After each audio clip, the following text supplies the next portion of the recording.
नमस्कार मित्रों, भगवत चर्चा में एक बार फिर आप सबका स्वागत है। हम लोग विगत कई दिनों से नारद भक्ति सूत्र पे चर्चा कर रहे हैं। भक्ति सूत्रों पे क्यों? इसलिए क्योंकि भक्ति ही एक ऐसा मार्ग है जो परमात्मा के रास्ते में सबसे सरल रास्ता है। सिर्फ समर्पण करो और परमात्मा मिल जाता है। बस एक ही शर्त, श्रद्धा होनी चाहिए, ये भी जरूरी है। उसी भक्ति को जिसको भगवान श्री कृष्ण ने भगवत गीता में सर्वश्रेष्ठ मार्ग बताया है और कहा है कि भक्त मेरा ही स्वरूप है, मैं भक्त का पूरा ख्याल रखता हूं, उसके कुशल क्षेम की मुझको चिंता रहती है कि उसकी कैसी या किस तरीके से भक्त का भला हो, मैं खुद देखता हूं। मेरे कोई गण, मेरे कोई देवता, मेरे कोई संदेश वाहक या दूत उनकी रक्षा नहीं करता है या उनकी देखभाल करता, मैं स्वयं करता हूं। ये भगवान श्री कृष्ण ने स्वयं कहा है भगवत गीता में। इन सब वजहों से भक्ति पे हम लोग चर्चा कर रहे हैं और इसलिए भी कि कलयुग में भक्ति ही मार्ग ऐसा है जो कि सामान्य जन के लिए उपयुक्त है। हठ योग, लय योग, तप योग, ज्ञान योग, तमाम तरीके के जितने भी योग हैं बड़े कष्ट साध्य हैं, श्रम साध्य हैं, समय बहुत मांगते हैं, जन्मों जन्मों की यात्रा लगती है। कौन करेगा? 5 मिनट की तो फुर्सत नहीं इंसान के पास, सांस ले ले, भाग रहा है, दौड़ रहा है, रोजी रोटी के लिए परेशान है। भगवान के लिए कब समय निकालेगा? वो भी जन्मों जन्मों की यात्रा पे चलेगा? नहीं। ऐसे समय में भक्ति ही सहारा है। इसलिए हम लोग भक्ति सूत्रों पे चर्चा कर रहे हैं। अब नारद भक्ति सूत्र पे क्यों? इसलिए क्योंकि नारद जी को हमारे यहाँ भगवान का मानस पुत्र कहा जाता है, ब्रह्मा जी का मानस पुत्र, और नारद मुनि ही भक्त शिरोमणि भी कहलाते हैं। भक्तों में जो सर्वश्रेष्ठ हो वो है नारद मुनि। नारद मुनि जिनकी गति ब्रह्मलोक, शिवलोक, तपलोक, ज्ञान योग, मृत्यु लोक, यक्ष लोक, गंधर्व लोक, सारे लोकों में अबाध गति से रहती है। नारद मुनि किसी भी लोक में कभी भी कहीं भी जा सकते हैं, किसी से भी मिल सकते हैं, किसी को कुछ कह सकते हैं, कुछ भी कह दें। ब्रह्मा भी उनकी बात नहीं टालते, विष्णु भी उनकी बात नहीं टालते, सब उनकी इज्जत करते हैं, आदर करते हैं। इसलिए नारद जो कहेंगे भक्ति पे ऑथेंटिक कहेंगे, उसमें कोई शको शुबा हो ही नहीं सकती। इसलिए भी हम नारद भक्ति सूत्रों पे चर्चा कर रहे हैं। नारद मुनि ने ही भक्ति पे चर्चा की हो ऐसा नहीं, शांडिल्य ने भी किया, गर्गाचार्य ने भी किया और विद्वानों ने भी किया। शांडिल्य मुनि के भी सूत्र हैं लेकिन वो कठिन है, विद्वानों की चीज है। गर्ग ने भी भक्ति पे बहुत कुछ बोला है लेकिन वो साधु संतों के बीच है, सामान्य जनता के बीच में नहीं है। नारद तो जितने सरल हैं वैसी ही सरल भाषा भी है। वीणा लेके मुस्कुराते हुए वे हर वक्त भजमन नारायण नारायण हरि हरि करते हैं, तो वो जो भी बोलते हैं वो सहज, सरल और सुंदर बोलते हैं। वो हमारे और आपके लोक के कल्याण के लिए बोलते हैं। उन्हीं सूत्रों पे हम चर्चा कर रहे हैं। जिन सूत्रों पे चर्चा किया थोड़ा सा उन पे एक रिवीजन हो जाए। पहला सूत्र था अथातो भक्तिम व्याख्या सामा। नारद क्या कहते हैं? अब हम भक्ति की व्याख्या करेंगे। अब अब क्यों कहा? क्योंकि जब तक व्यक्ति सुपात्र नहीं होगा, वो कोई बात समझेगा कैसे? तो कहते हैं पहले सुपात्र बनो। सुपात्र कैसे बने भक्ति के लिए? जब हमारा अंतःकरण शुद्ध हो चुका हो, गुरु की कृपा मिल चुकी हो, ईश्वर के प्रति हमें श्रद्धा जग चुकी हो, समर्पण के लिए हम तैयार हो चुके हों, तब तब हम भक्ति की व्याख्या करेंगे। तो इसलिए नारद भक्ति सूत्र भी उनके लिए है जिन्होंने ये सारी चीजें उपलब्ध कर लिया है, ये गुण अपने अंदर ले आए हैं, इन सारे पैरामीटर पर खरे उतर चुके हैं, उनके लिए है। अब दूसरे सूत्र में कहते हैं सा तस्मिन् परम प्रेम रूपा, कि भक्ति क्या है? प्रेम का उत्कर्ष है। प्रेम जब अपनी पराकाष्ठा पे पहुंच जाता है तो वो भक्ति में तब्दील हो जाता है, उसके पहले नहीं। क्योंकि भक्ति भक्त और भगवान के बीच का पुल है। भक्त जो अभी नहीं हुए हैं वो सिर्फ प्रेम की भाषा समझेंगे, शरीर की भाषा समझेंगे, थोड़ा थोड़ा आत्मा की बात समझ सकते हैं। तो कहते हैं कि सा तस्मिन् परम प्रेम रूपा, कि प्रेम जब परम रूप में खिल जाता है तो वो भक्ति में तब्दील हो जाता है। फिर उन्होंने कहा अमृत स्वरूपा चा, कि भक्ति अमृत स्वरूप भी है।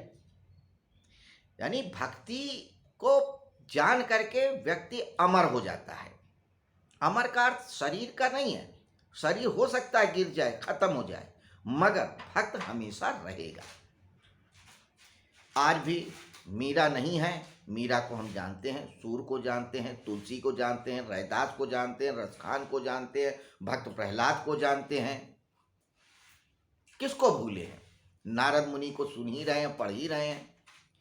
तो भक्त का शरीर गिर सकता है, भक्त नहीं खत्म हो सकता। भक्त तो तब तक रहेगा जब तक भगवान रहेंगे, और भगवान ऐसा हो ही नहीं सकता कभी ना हो। तो भगवान अमर है तो भक्त भी अमर है, क्योंकि भक्त भगवान का स्वरूप है। ये मैं नहीं कह रहा हूं, भगवान स्वयं कह रहे हैं। तो अमृत स्वरूपा चा। फिर उन्होंने चौथे श्लोक में क्या कहा? यन लब्ध्वा सिद्धो भवति अमृतो भवति तृप्तो भवति, यानी कि जो भक्ति को उपलब्ध हो जाता है, यन लब्ध्वा उपलब्ध हो जाता है, जो भक्ति को प्रेम की पराकाष्ठा पे पहुंच के वो सिद्ध हो जाता है। सिद्ध का अर्थात हवा में वो घड़ी और पेन, कागज, फूल नहीं निकालता है, कोई चमत्कार नहीं करता है, मगर अपने स्वरूप में स्थित होता है। और जो अपने स्वरूप में स्थित हो गया, उससे चमत्कार हो जाए ये एक अलग बात है, लेकिन चमत्कार करेगा ऐसा नहीं कहा जा सकता। तो जो अपने स्वरूप में स्थित हो जाता है वही सिद्ध हो जाता है। उसी को सिद्ध कह रहे हैं नारद मुनि कि यन लब्ध्वा सिद्धो भवति अमृतो भवति, अमर हो जाता है। कहा ही है भक्ति अमर अमृत है, तो जो अमृत पिएगा तो अमर तो हो ही जाएगा। फिर उन्होंने कहा तृप्तो भवति, तृप्त हो जाता है। देखो तृप्त दो तरह से होता है मनुष्य, एक किसी चीज का उपभोग करके और एक उसकी व्यर्थता जान के। आपको भोजन में रस है, आपने भोजन कर लिया, तृप्त हो गए, अरे आज मेरी तो पूरी तृप्ति मिल गई, बहुत अच्छा भोजन हुआ। लेकिन यह तृप्ति क्षणिक है, आपने भोग करके उसको तृप्ति पाई है, तो यह भोग वाली तृप्ति थोड़े समय की होती है। मगर जब आप व्यर्थता जान जाते हैं, अरे क्या भाई इसको खाने से क्या मिल जाएगा, ये किसी स्त्री का संग कर लेने से क्या मिल जाएगा, थोड़ी देर का रस, थोड़ी देर की तृप्ति, फिर अतृप्ति। तो उस तृप्ति को ढूंढो जिसके बाद कोई अपतृप्ति ना हो। तो भक्ति में वही तृप्ति मिलती है कि फिर कोई अतृप्ति नहीं रहती, भक्त तृप्त हो जाता है। अब अगले सूत्र में जिस पे आज हम चर्चा करेंगे क्या कहते हैं, यं ज्ञात्वा मत्तो भवति स्तब्धो भवति। यं ज्ञात्वा मत्तो भवति, और मत्तो भवति, यं ज्ञात्वा मत्तो भवति, यानी कि मत हो जाता है, उन्मत्त हो जाता है। उन्मत्त का अर्थ होता है पागल सा, उस अपनी होश में ही नहीं रहता। उन्मत्त का अर्थ होता है जो होश में ना हो। तो कहते हैं कि यं ज्ञात्वा मत्तो भवति स्तब्धो भवति। दूसरा शब्द क्या कहते हैं, स्तब्धो भवति, स्तब्ध हो जाता है, यानी बिल्कुल ठहर जाता है। उसकी आंखें कोई काम नहीं करती, ना आंख देखती है, ना कान सुनते हैं, ना जबान बोलती है, बिल्कुल स्थिर बेहोशी की हालत में। कि यं ज्ञात्वा मत्तो भवति स्तब्धो भवति, आत्मा रामो भवति। तो सूत्र क्या हुआ, यं ज्ञात्वा मत्तो भवति स्तब्धो भवति, आत्मा रामो भवति। कि जिसको जान के, किसको जान के, भक्ति को जान के भक्त क्या हो जाता है, मत हो जाता है, स्तब्ध हो जाता है, आत्मा राम हो जाता है। जब व्यक्ति उन्मत्त होता है तो अपने होश में नहीं होता है, कुछ भी करेगा, भागेगा, दौड़ेगा, रुक जाएगा, बोलेगा, हंसेगा, चीखेगा, चिल्लाएगा, होश में ही नहीं है, नशे में होता है, मत्त होता है। एक तो प्रेम का नशा बहुत बड़ा होता है, और फिर प्रेम जो चरम पे हो उसका नशा क्या होगा आप समझ सकते हैं। तो जो प्रेम का नशा होता है शराब के नशे से भी ज्यादा गहरा होता है। अफीम और गांजे का नशा क्या होगा जो प्रेम का नशा है। तो भक्ति तो परम प्रेम है, उसका नशा क्या होगा, उसमें तो इंसान मत्त ही होगा ना, होश में ही नहीं होगा। कहाँ नाच रहा है, कहाँ गा रहा है, कहाँ बोल रहा है, कहाँ जा रहा है, कहाँ क्या कह रहा है, कुछ होश नहीं। मीरा क्या है, उन मंदिरों में नाचने लगती थी जहां पे सिर्फ पुरुष ही जाते थे, लेकिन नाच नहीं है, महारानी हो के भी इज्जत की कोई परवाह नहीं, कपड़े कहीं जा रहे हैं, कुछ जा रहे हैं, नाच नहीं, नृत्य कर रही हैं, गा रही हैं, मत हैं, उन्मत्त हैं। रामकृष्ण परमहंस जब भक्ति में लीन होते थे तो रोने लगते थे, हंसने लगते थे, पता ही नहीं है हम मूर्ति के सामने हंस रहे हैं, रो रहे हैं, बोल रहे हैं। पागल हैं क्या, नहीं, पागल नहीं है, मत हैं, नशे में बिल्कुल चूर हैं। तो यं ज्ञात्वा मत्तो भवति, मत हो जाता है इंसान, उसे कुछ नहीं समझ में आता, सिर्फ उसी में रस होता है।